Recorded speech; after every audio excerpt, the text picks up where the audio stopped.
Olá, pessoal, tudo beleza? Vamos começar a nossa aula de legislação ambiental. E o tema da aula de hoje é a Lei 9985 de 2000, que é a famosa Lei do SNUC, Sistema Nacional de Unidades de Conservação. Pessoal, antes de começarmos aqui a nossa aula, quero me apresentar. Para quem ainda não me conhece, meu nome é Tiago Leite, sou procurador do Estado de São Paulo e professor de Direito Ambiental e Agrário aqui do Estratégia. Meu Instagram, @prof. Tiago Leite com TH. Fiquem à vontade para mandar dúvidas, sugestões, perguntas ou críticas. Beleza? Então vamos ao que interessa, o SNUC. O que é esse SNUC? Pessoal, o SNUC é o conjunto de instrumentos, de normas, de princípios, de procedimentos que permite à administração pública, seja ela federal, estadual, municipal, aliada à iniciativa privada, o quê? A criação, implantação e gestão de espaços protegidos denominados unidades de conservação. Claro, sempre com o objetivo de aumentar a proteção ambiental dessa área. O SNUC foi instituído pela Lei 9985 e essa lei foi regulamentada pelo Decreto 4340 de 2002. Pessoal, o SNUC, na verdade, ele nada mais é do que o cumprimento de um dever constitucional, lá do artigo 225, parágrafo 1º, inciso 3º. Olha só o que diz o Constituinte. Para assegurar a efetividade desse direito, que direito? O direito ao meio ambiente equilibrado, está lá no caput do artigo 225, incumbe ao poder público instituir, definir em todas as unidades da federação espaços territoriais e seus componentes a serem especialmente protegidos, sendo a alteração e a supressão permitidas somente através de lei, vedada, proibida qualquer utilização que comprometa a integridade dos atributos que justifiquem a sua proteção. Portanto, o SNUC está lá na Lei 9985, tem o seu fundamento aqui no artigo 225, parágrafo 1º, inciso 3º da Constituição. O artigo 2º da Lei 9985 traz uma série de deveres, uma série de conceitos importantes para o entendimento do tema. E o primeiro conceito é o próprio conceito de unidade de conservação. O que são essas unidades, esses espaços? Unidade de conservação é o espaço territorial e os seus recursos ambientais, incluindo as águas jurisdicionais, com características naturais relevantes, legalmente instituído pelo poder público, com objetivos de conservação e limites definidos sob um regime especial de administração, ao qual se aplicam garantias adequadas de proteção. Então, como é a lógica da criação desses espaços? Olha só, pessoal, vou desenhar aqui para a gente entender melhor.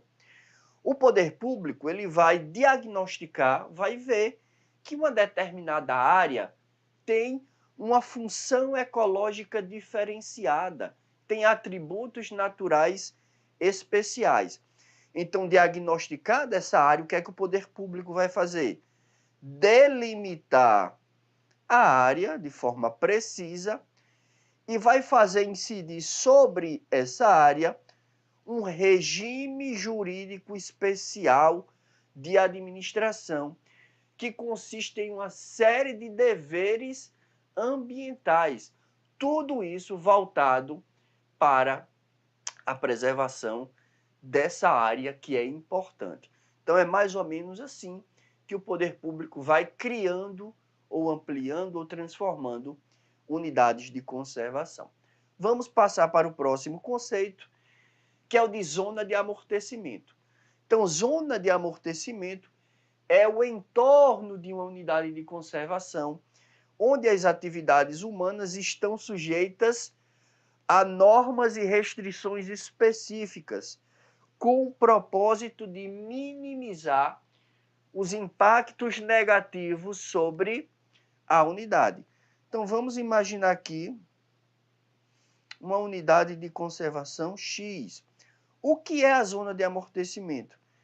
É uma área que no entorno que vai servir para diminuir, para mitigar os impactos negativos do meio externo sobre essa área tão importante. Então percebam que a zona de amortecimento não faz parte da unidade de conservação, mas ela também vai trazer uma série de restrições do ponto de vista ambiental. Então, está aí o conceito de zona de amortecimento.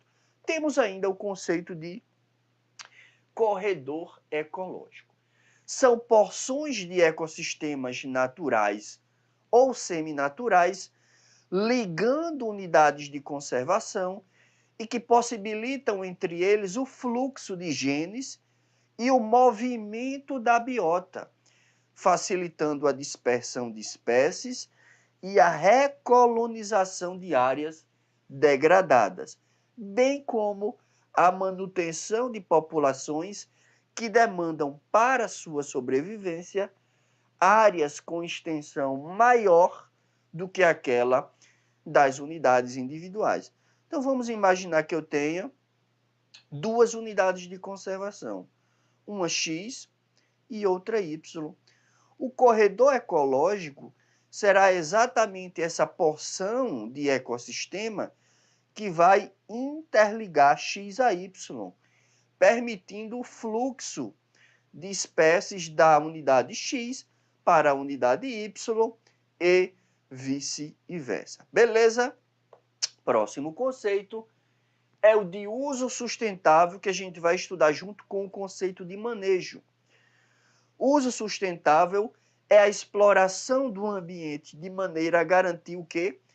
A perenidade, a continuidade, a preservação dos recursos ambientais renováveis e dos processos ecológicos, mantendo a biodiversidade e os demais atributos ecológicos de forma socialmente justa e economicamente viável. Então, nós temos um princípio de direito ambiental, que é o princípio do desenvolvimento sustentável, que é exatamente a harmonização de três elementos: proteção do meio ambiente, justiça social e crescimento econômico. Então, crescimento econômico com justiça social e preservação do meio ambiente, isso tudo é desenvolvimento sustentável e está no cerne do conceito de uso sustentável. Temos ainda o conceito de manejo, que é todo e qualquer procedimento que tenha por objetivo assegurar a conservação da diversidade biológica e dos ecossistemas. Temos também o conceito de plano de manejo. O plano de manejo é um documento técnico, pessoal. Documento técnico mediante o qual, com fundamento nos objetivos gerais de uma determinada unidade de conservação, se estabelece o seu zoneamento, as normas que devem gerir ou presidir o uso da área e o manejo dos recursos naturais, inclusive a implantação das estruturas físicas necessárias à gestão dessa unidade. Então, eu costumo dizer que o plano de manejo de uma unidade de conservação é como se fosse o manual de instruções dessa unidade, Nesse documento vai ter o que pode se fazer, o que não se pode fazer, o horário em que pode se fazer determinada atividade, se pode visitação pública, se não pode, se pode pesquisa científica, se não pode. Tudo isso, todas essas normas de administração da unidade estarão nesse plano de manejo. Então, manual de instruções da unidade de conservação. Beleza? Então, esses foram alguns conceitos que eu trouxe aqui para vocês. O SNUC, pessoal, ele é formado por entes, por órgãos de todos os níveis federativos. Então, nós temos representantes da União, dos estados, do DF e dos municípios. É por isso que a doutrina indica a estrutura interfederativa do SNUC, porque é composto por todos os entes da federação.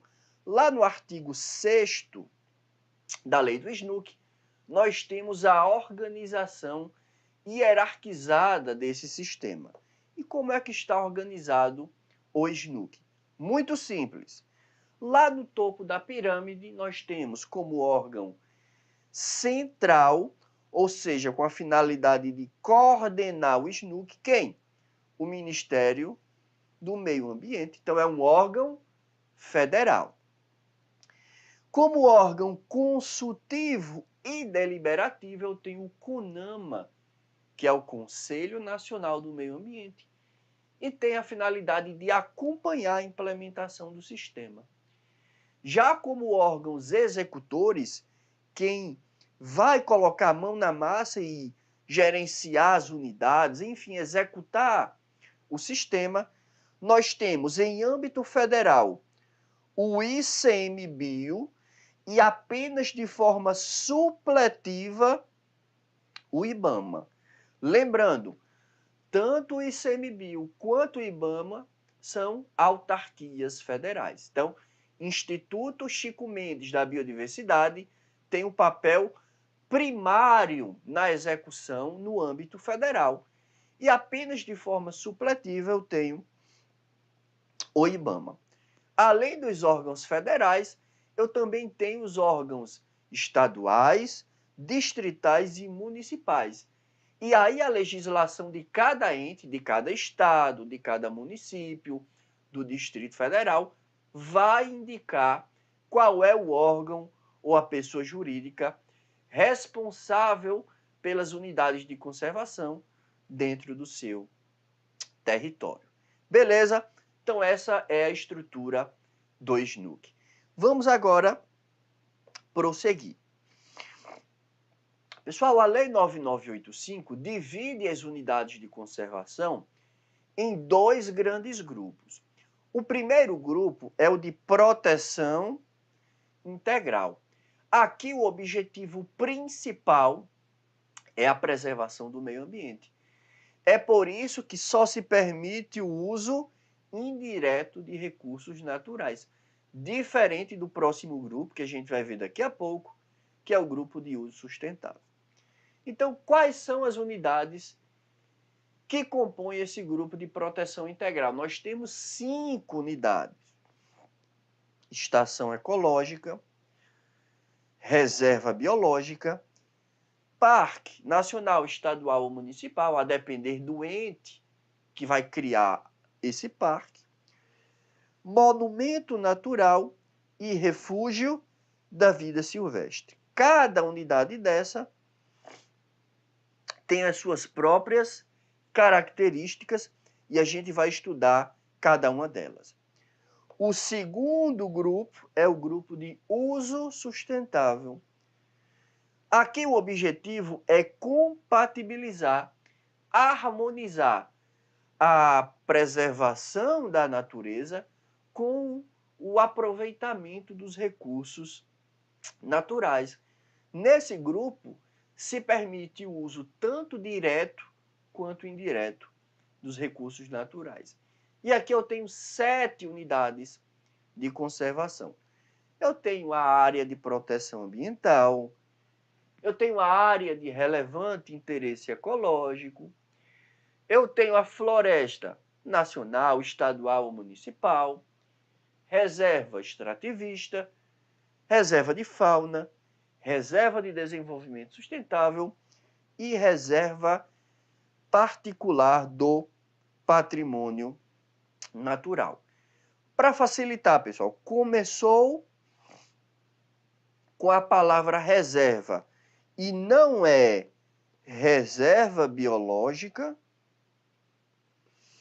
é do grupo de uso sustentável. Então, reserva biológica é de proteção integral. Com exceção dessa, começou com a palavra reserva, uso sustentável. Começou com a palavra área, uso sustentável. E aí você só acrescenta a floresta nacional. Beleza? Então estão aí os dois grupos de unidades de conservação. Daqui a pouco a gente vai estudar as características de cada unidade. Temos ainda, pessoal, as características que são inerentes a qualquer unidade de conservação, qualquer que seja o tipo. Então eu separei aqui para vocês 5 características básicas. A primeira é a relevância ecológica, ou seja, a importância dessa área, desse espaço, para a manutenção do equilíbrio ecológico. Então, o poder público vai perceber uma área relevante do ponto de vista ecológico e vai, de forma oficial, criar, alterar ou extinguir a unidade de conservação. Então, segunda característica, oficialidade. Essa criação, essa alteração ou essa extinção se dará sempre por meio de atos oficiais, atos do poder público. Terceira característica, eu preciso ter uma delimitação territorial precisa. Por quê? Porque nós vimos que na unidade de conservação será aplicado um regime jurídico especial. Então eu preciso saber o que é que faz parte da unidade e o que não faz parte da unidade para que eu possa fiscalizar, acompanhar o cumprimento desses deveres ambientais. Quarta característica é o objetivo de proteger o meio ambiente. Então, quando se cria a unidade de conservação, o objetivo principal é garantir uma maior eficiência na proteção do meio ambiente. E última característica é o próprio regime jurídico especial e a sua respectiva afetação, que nada mais é do que esse conjunto de deveres, de restrições voltados para a preservação do meio ambiente. Além do mais, pessoal, quando o poder público cria uma unidade de conservação, toda a área da unidade fica o quê? Afetada a um serviço público específico, que é exatamente o serviço público de proteção ao meio ambiente. Então, toda a unidade de conservação vai apresentar essas 5 características básicas. Agora vamos estudar cada tipo de unidade, o que pode em cada tipo, o que não pode, quais são as suas características. E vamos começar pelas unidades de proteção integral. Então vamos começar com a estação ecológica, que está lá no artigo 9º da Lei 9985. Então, como eu já falei, pertence ao primeiro grupo, proteção integral, posse e domínio apenas públicos. Então, atenção, se houver uma área privada e eu estou criando uma estação ecológica, o que é que eu vou fazer com essa área privada? Vou ter que desapropriar, porque 100% das áreas que compõem a estação ecológica devem ser públicos. Beleza? Objetivo: garantir a preservação da natureza e a realização de pesquisas científicas. Visitação pública, regra geral, é proibida, salvo para fins educacionais. E não necessita de consulta pública para sua criação. Só existem 2 unidades que não necessitam dessa consulta pública, a gente vai ver mais na frente, mas eu adianto que é a estação ecológica e a reserva biológica. Todas as demais precisam de consulta pública para sua criação. Próxima unidade, reserva biológica, artigo 10. Também pertence ao grupo de proteção integral, também é composto apenas de posse e domínio públicos, eventuais áreas privadas deverão ser desapropriadas. O objetivo é garantir a preservação integral da biota, ou seja, da fauna e da flora, e dos demais atributos existentes dentro dos seus limites, admitindo-se pesquisas científicas. Visitação pública, da mesma forma que a primeira unidade que a gente viu é vedada, salvo para fins educacionais e não necessita de consulta pública para sua criação. Beleza? Então vimos aí as 2 primeiras unidades, vamos passar para o parque. Parque nacional, parque estadual, parque municipal. Pertence ao grupo de proteção integral, posse e domínio públicos. Objetivo do parque: preservação de ecossistemas naturais de grande relevância ecológica e beleza cênica, possibilitando a realização de pesquisas científicas e o desenvolvimento de atividades de educação, recreação e turismo ecológico.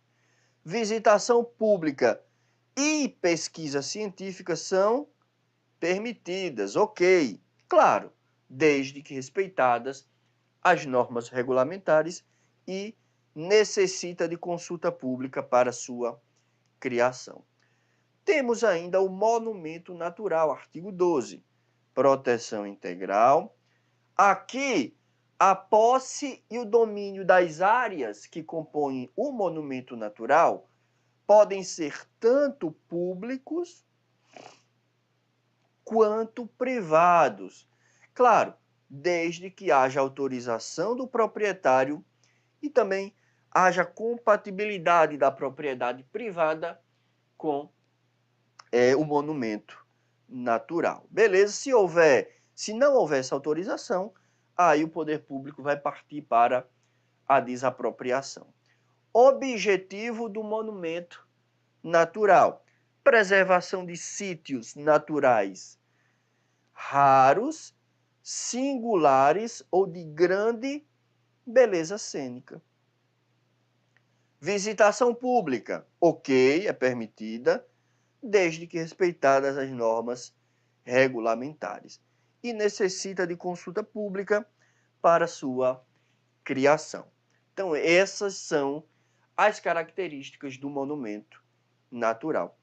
E última unidade do grupo de proteção integral, refúgio da vida silvestre.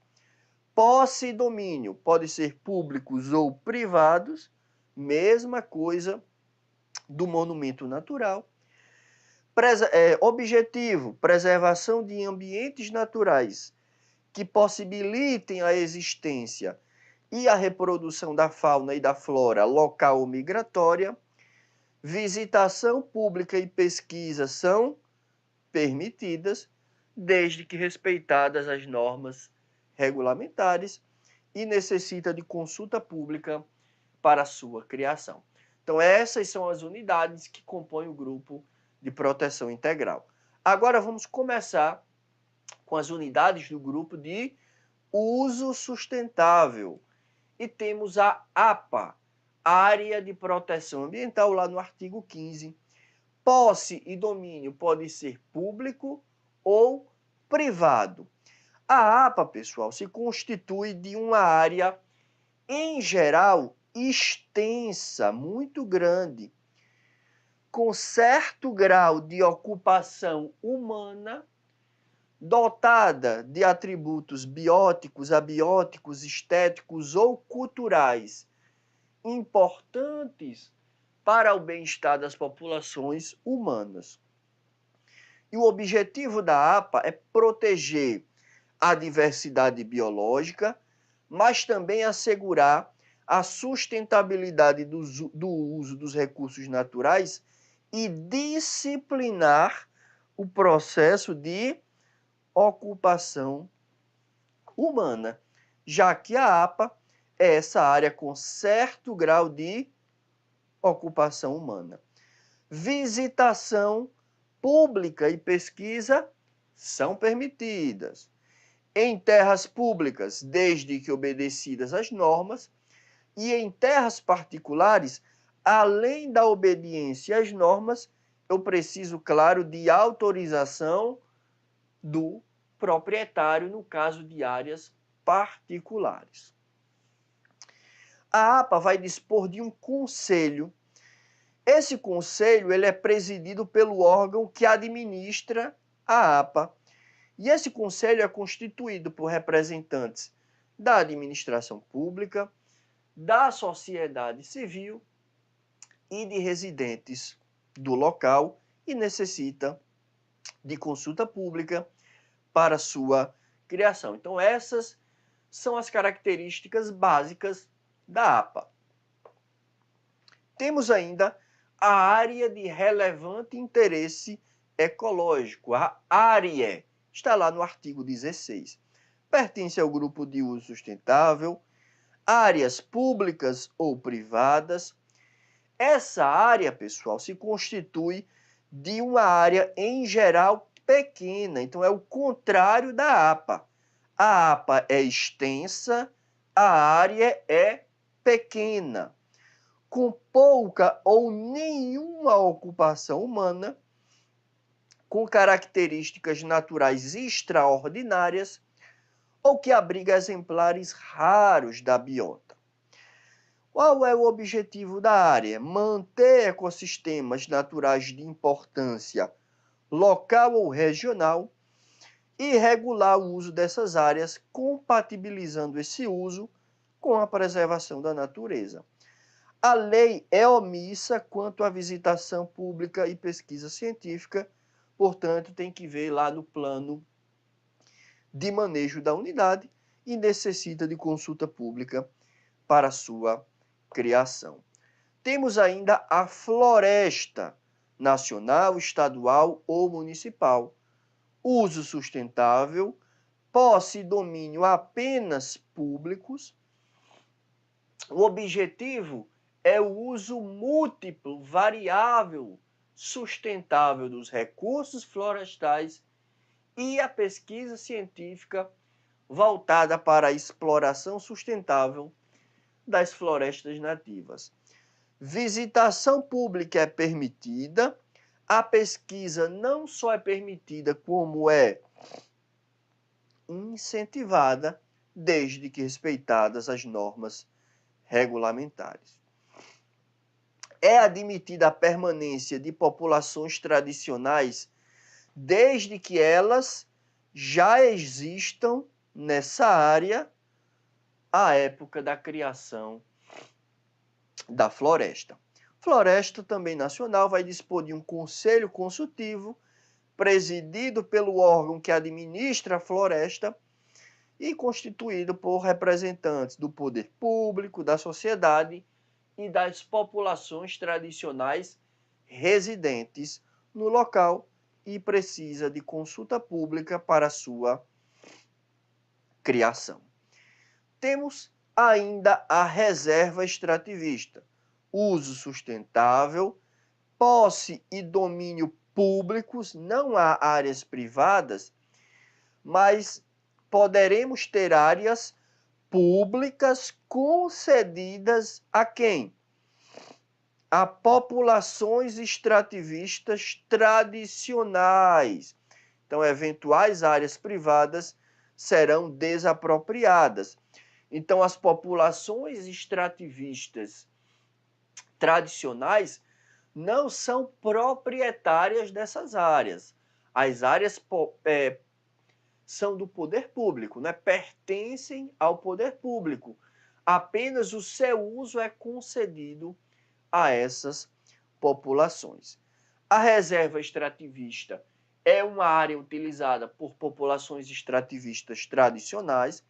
A gente vai estudar um pouquinho mais à frente sobre essas populações, cuja subsistência baseia-se no extrativismo e de forma complementar na agricultura de subsistência e na criação de animais de pequeno porte. Objetivo da reserva: proteger os meios de vida e a cultura dessas populações e assegurar o uso sustentável dos recursos naturais da unidade. Visitação pública permitida, pesquisa permitida e incentivada. A reserva será gerida por um conselho deliberativo, presidido pelo órgão que administra a reserva, constituído por representantes do poder público, da sociedade civil e das populações tradicionais residentes no local.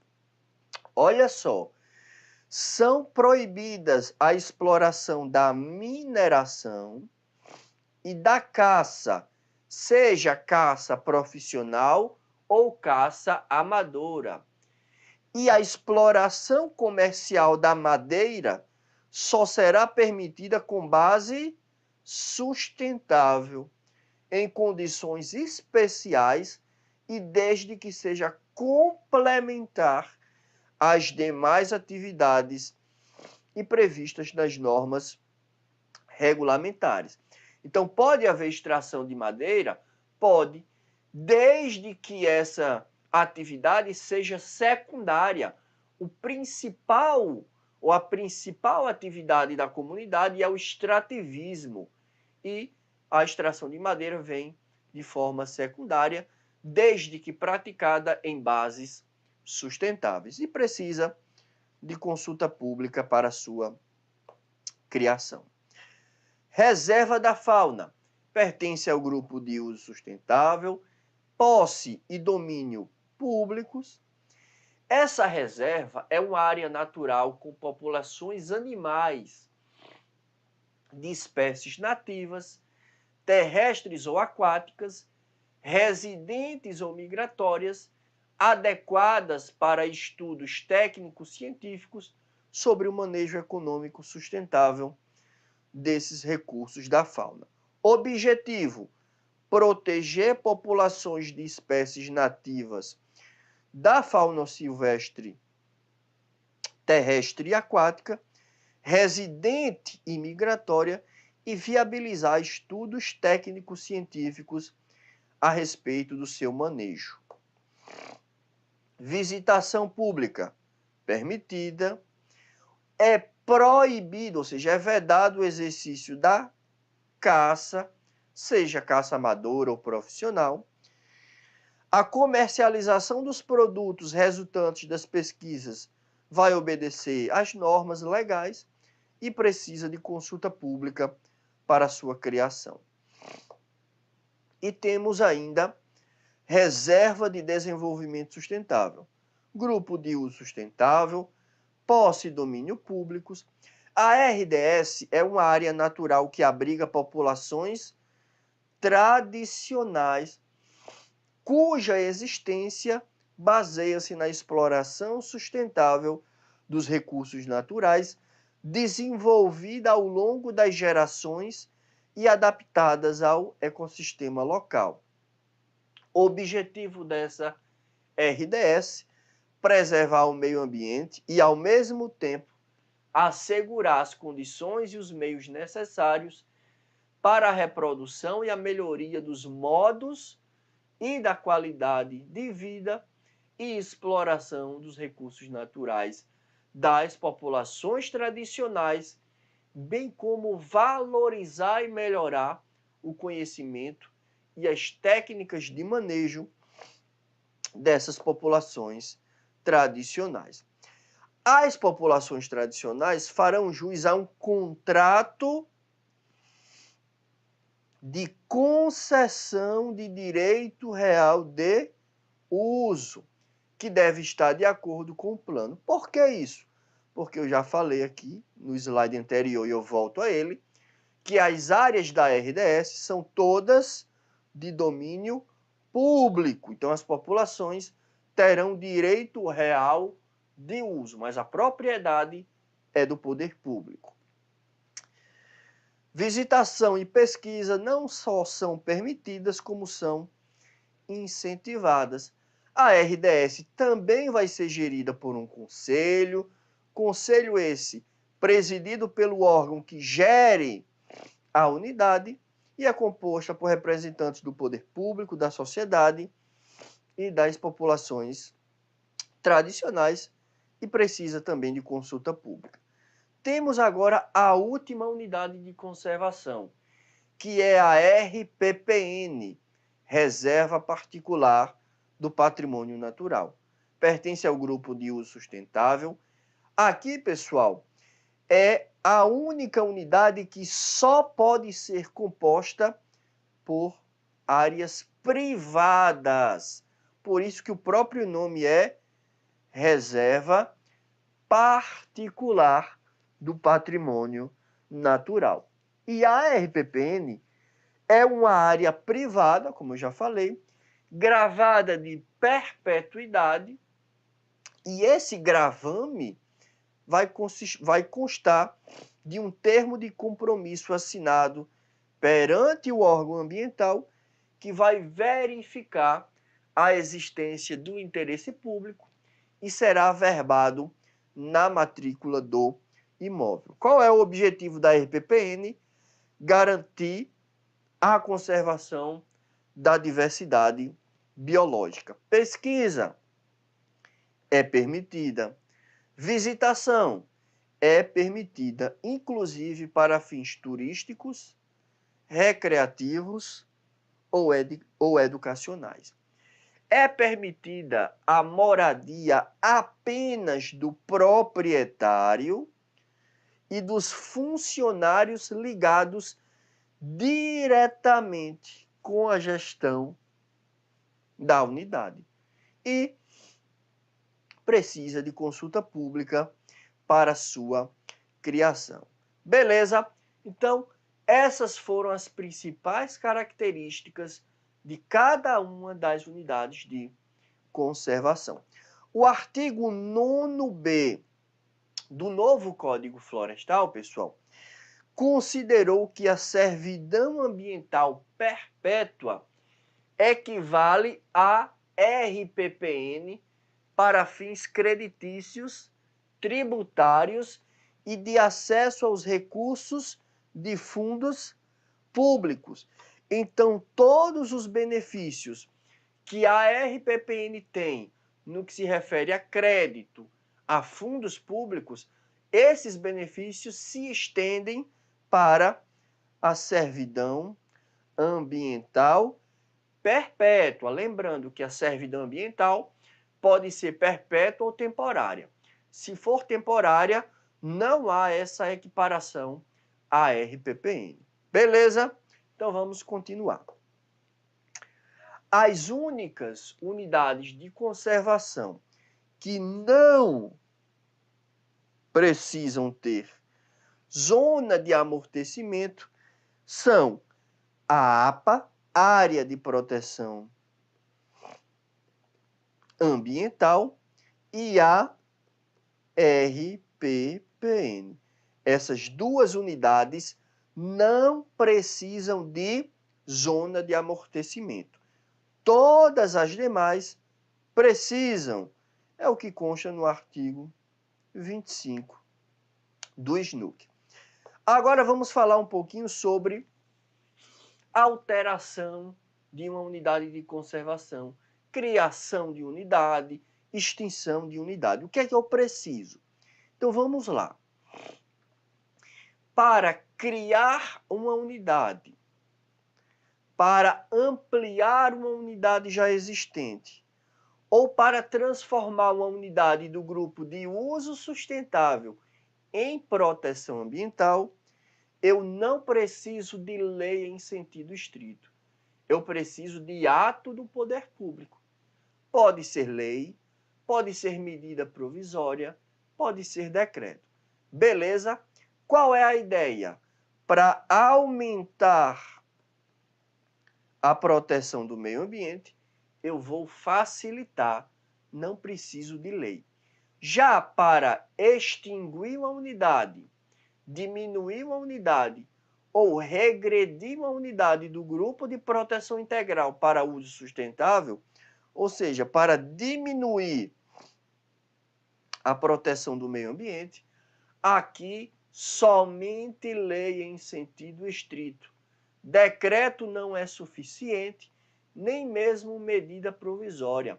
O Supremo, na DIN 4717, fixou o entendimento de que medida provisória não é instrumento hábil para diminuir uma unidade de conservação. Beleza? Além de ato do poder público para criar uma unidade de conservação, eu tenho mais dois requisitos para a criação. Então, além de ato do poder público, eu preciso de, primeiro, estudos técnicos. Aqui não tem exceção. Todas as unidades vão precisar de estudos técnicos. Além desses estudos, eu tenho a consulta pública. Aqui eu tenho apenas duas exceções: estação ecológica e reserva biológica. Para essas duas unidades, eu não preciso de consulta pública. Para todas as outras, preciso de consulta pública. Beleza? Temos ainda esse entendimento aqui do STJ, que decidiu que a formalização de qualquer das modalidades de unidade de conservação vai invalidar as licenças ambientais anteriormente concedidas, ok? Continuando, temos ainda o conceito de mosaico. O que é mosaico? Mosaico não é um tipo de unidade de conservação. Na verdade, o conceito de mosaico é o de conjunto de unidades de conservação que podem estar próximas, justapostas ou sobrepostas, e outras áreas protegidas, públicas ou privadas. Então, o mosaico, ele pode ser composto por unidades de conservação e outras áreas protegidas. Beleza? Muito importante aí. Não apenas unidades de conservação. O mosaico, ele vai nascer formalmente após reconhecimento por ato do Ministério do Meio Ambiente, através de uma portaria do Ministério, a pedido dos órgãos gestores das unidades de conservação, e será gerido por um conselho, que é chamado Conselho de Mosaico, que terá caráter consultivo e será responsável pela gestão integrada do espaço. O mosaico se constitui, portanto, como um importante instrumento de gestão ambiental, de modo a compatibilizar biodiversidade com a valorização das comunidades locais, tradicionais, enfim, é um conceito também importante. Temos ainda o plano de manejo. Eu já disse qual é o conceito de plano de manejo, aquele documento técnico onde haverá todas as normas a ser seguidas pela unidade de conservação. Todas as unidades devem possuir o seu plano de manejo, seu manual de instruções, que deve ser elaborado no prazo de 5 anos a partir da data da sua criação e vai abranger o plano, a área da unidade, a sua zona de amortecimento, se houver, e os corredores ecológicos. Então, nós já vimos, APA e RPPN não precisa de zona de amortecimento. Então, claro, o plano de manejo não vai prever essa zona de amortecimento. Mas se houver, precisa estar no plano de manejo. Se houver corredor ecológico, precisa também estar regulamentado no plano de manejo. Beleza? O plano de manejo elaborado pelo órgão gestor ou pelo proprietário será aprovado por portaria ou resolução e não serão permitidas atividades que estejam em desacordo com os objetivos, as normas constantes no plano de manejo. Temos ainda, pessoal, a possibilidade, a permissividade de que uma unidade de conservação possa ser gerida por OCIPs, organizações da sociedade civil de interesse público, desde que haja o quê? Afinidade, compatibilidade entre os objetivos institucionais da OCIP e a própria unidade de conservação. Prosseguindo, a instalação, pessoal, de infraestrutura dentro das unidades. Como é que se dá essa instalação? Então, a instalação de redes de abastecimento de água, de esgoto, de energia elétrica, infraestrutura urbana em geral, em unidades de conservação, onde esses equipamentos são permitidos, ou nas suas zonas de amortecimento das unidades do grupo de proteção integral e nas propriedades privadas inseridas nessas unidades e ainda não indenizadas, depende de quê? Prévia aprovação do órgão responsável pela sua administração, sem prejuízo da necessidade de elaboração de estudos de impacto ambiental. Então, se eu estiver nessas unidades do grupo de proteção integral e eu precisar desse tipo de instalação, de obras de infraestrutura como água, esgoto, energia, eu preciso de uma prévia aprovação do órgão que gere a unidade de conservação. Beleza? A área de uma unidade de conservação do grupo de proteção integral, bem como a sua área de amortecimento, é considerada zona rural para todos os efeitos legais. Então, essa consideração como área rural, como zona rural, é reservada para as áreas do grupo de proteção integral, bem como sua zona de amortecimento. Um único procedimento administrativo, ele pode criar mais de uma unidade de conservação? Então, tem um procedimento de criação.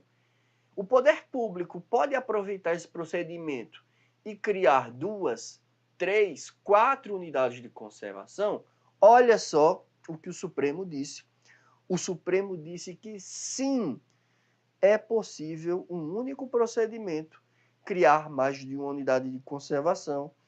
Dei uma lida na ementa do MS 25.347. Temos ainda, pessoal, a destinação da taxa de visitação nas unidades do grupo de proteção integral. Então, nas unidades onde a visita é permitida e há a cobrança por essa visitação, eu tenho aí que destinar porcentagens desses valores, dessas taxas, para determinados objetivos. Então, entre 25% e 50% será destinado para a implantação manutenção e gestão da unidade, 25 a 50%. Para regularização fundiária das unidades do Grupo de Proteção Integral e de 15 a 50% para implantação, manutenção e gestão de outras unidades do Grupo de Proteção Integral. Então, desde que respeitados os limites mínimo e máximo, eu posso fazer esse redirecionamento da taxa de visitação, do valor cobrado. Beleza? Temos ainda um conceito, pessoal, de reserva da biosfera. Atenção, reserva da biosfera não é um tipo de unidade de conservação. Não está no grupo de proteção integral, não está no grupo de uso sustentável. A reserva da biosfera, na verdade, é um modelo internacional de gestão ambiental de uma determinada área. Esse modelo foi criado pela Unesco e é caracterizado pela integração, articulação e participação entre os diversos atores sociais, poder público, sociedade, populações tradicionais, voltados para a preservação do meio ambiente. Então, a reserva da biosfera é formada por uma área núcleo, pela zona de amortecimento, e eu tenho uma terceira camada, que é uma zona de transição. Inclusive, pessoal, uma reserva da biosfera pode englobar, por exemplo, um território ou uma área que seja uma área de unidade de conservação. Não há qualquer problema, beleza? Mas reserva da biosfera é um modelo da Unesco para gerir espaços ambientais protegidos. Continuando, nós temos também o CNUC. O que é o CNUC? É um cadastro, Cadastro Nacional de Unidades de Conservação. Esse cadastro, ele vai servir como um grande banco de dados. Então, vai reunir informações referentes às unidades de conservação em nosso país. Continuando, STJ decidindo aí que as limitações administrativas ocorridas em propriedade privada decorrentes da criação de uma unidade de conservação, em regra, não geram direito à indenização, salvo quando houver o quê? O esvaziamento do valor econômico do bem. Não havendo esse esvaziamento, não há direito à indenização. Limitação administrativa voltada para a proteção do meio ambiente, regra geral, não gera direito à indenização. Beleza, pessoal? Então vimos aí bastante coisa relacionada à unidade de conservação e eu queria falar um pouco também sobre populações tradicionais, porque tem tudo a ver com unidade de conservação. Nós já vimos que algumas unidades permitem a presença de quê? De populações tradicionais. Então, o que são essas populações tradicionais? São grupos culturalmente diferenciados e são diferenciados porque eles possuem formas próprias de organização social e que ocupam e usam o território e os recursos naturais como condição para a sua reprodução, mas não apenas a sua reprodução física, mas também a sua reprodução social, a sua reprodução cultural, a sua reprodução de costumes como população tradicional. E isso tudo é passado, transmitido entre as várias gerações. Beleza? Eu tenho um decreto que é o 6040, que institui a Política Nacional de Desenvolvimento Sustentável dos povos e comunidades tradicionais. E eu tenho vários exemplos de povos tradicionais. Então, eu tenho os povos tradicionais do Cerrado, os caiçaras que vivem no litoral brasileiro, né, pescando, os povos indígenas, os quilombolas que descendem daqueles povoados dos quilombos como resistência à escravidão, e tem as populações extrativistas. São apenas exemplos de populações tradicionais.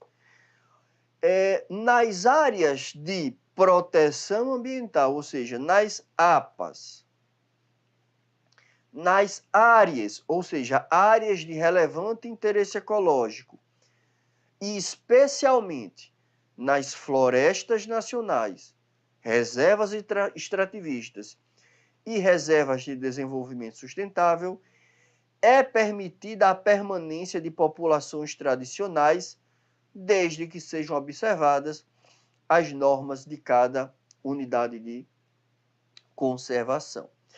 Nas unidades que não permitam a permanência dessas populações, deverão ser essas populações indenizadas ou compensadas em primeiro lugar e também realocadas de forma prioritária e adequada pelo poder público para um local acordado entre as partes. Então, se a unidade de conservação não permite população tradicional, o que é que o poder público vai fazer? Realocar essa população para um local onde haja acordo entre as partes. Esse remanejamento deve ser prioritário e adequado. E além da realocação, eu tenho o quê? A indenização, a compensação pelas benfeitorias que essas populações tenham feito no local. Então, dois deveres aí do poder público para com as populações tradicionais. E lembrando, apenas as populações tradicionais residentes na unidade no momento da sua criação é que terão direito a esse reassentamento. Então, a população não pode chegar depois da criação, se instalar lá e exigir o realocamento ou reassentamento para outro local. Não. Essa população já deve estar no local no momento da criação da unidade. A posse e o uso das áreas ocupadas pelas populações tradicionais nas reservas extrativistas e RDS serão regulados por contrato de concessão de direito real de uso. Então, propriedade fica com o poder público. Beleza? E nós já sabemos que essa concessão é o contrato pelo qual a administração vai transferir o uso, que pode ser remunerado ou gratuito, de uma área pública para um particular, que no caso aqui é a população tradicional. Continuando. Entende-se majoritariamente que em ações envolvendo interesses de populações tradicionais, a intervenção do MP é obrigatória. Então, o MP vai atuar como custos legis quando houver interesse de população tradicional.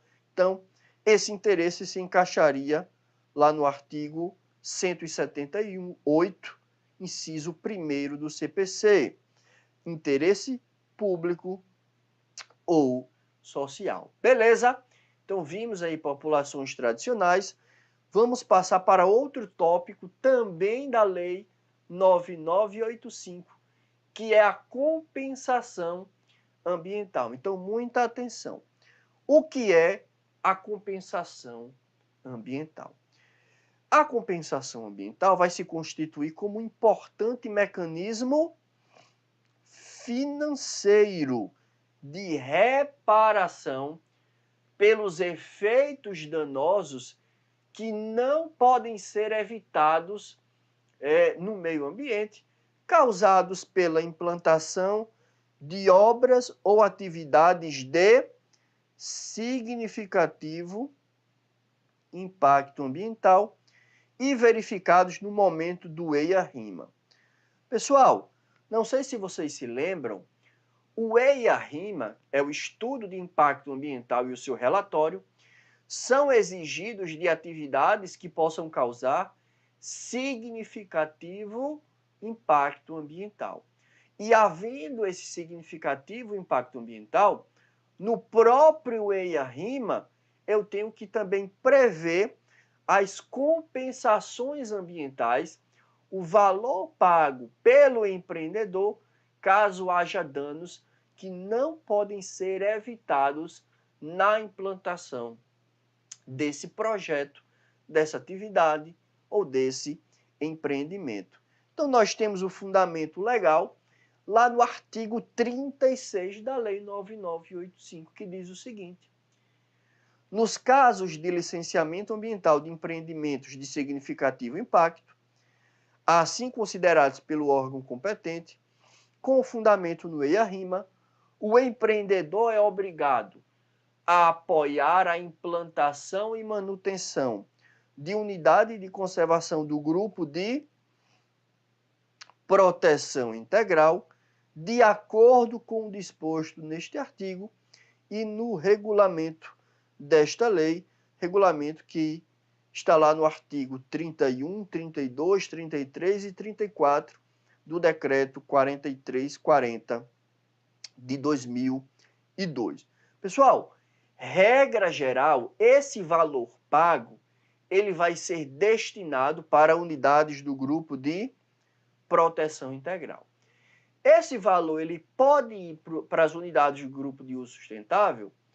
Pode sim, e a gente vai ver as hipóteses que permitem esse redirecionamento daqui a pouquinho, beleza?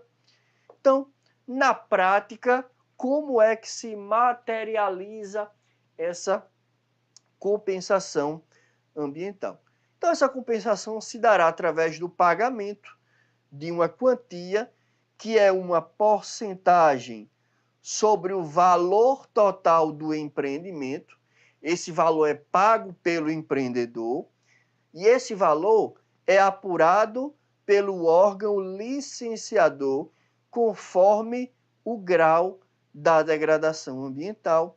Como já falamos, o valor vai ser direcionado para as unidades do grupo de proteção integral ou uso sustentável, desde que haja as hipóteses que nós vamos falar daqui a pouco.